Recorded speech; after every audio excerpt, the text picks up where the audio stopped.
Hitchens. You have said that the demise of the UK Conservative Party is inevitable and necessary in order to weed out what you call useless Tories.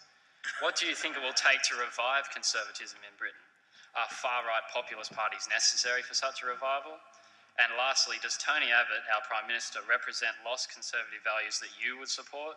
Or is he just an Australian version of the demise of conservatism that you see in Britain?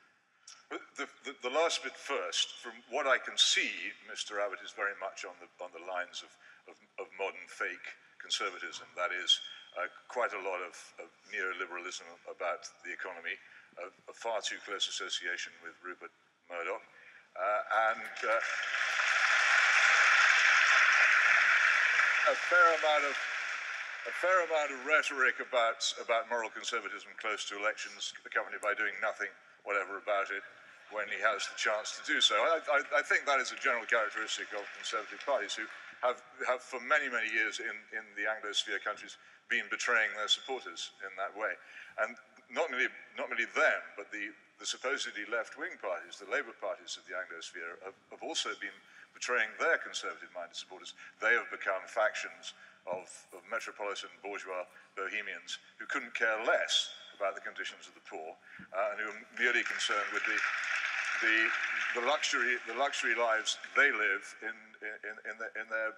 their capital cities. And so there is a complete divorce between what many people want out of life and what their politicians decide.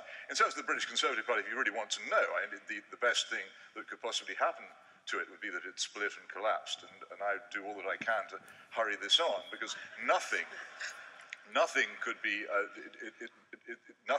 worse than it. I could carve a better political party out of a banana than the British Conservative Party without any difficulty indeed. But the problem is that in our system, I think in yours as well, people vote tribally.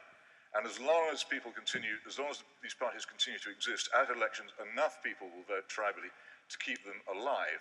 And only if they collapse that the conservative-minded people of your country and mine will realise they have actually got no friends in government.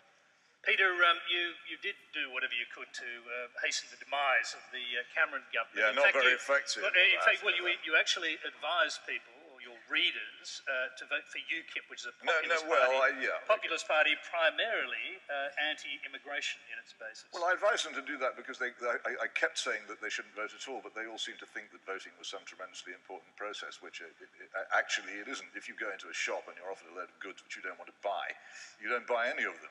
So why at an election do you vote for people you don't like? All right.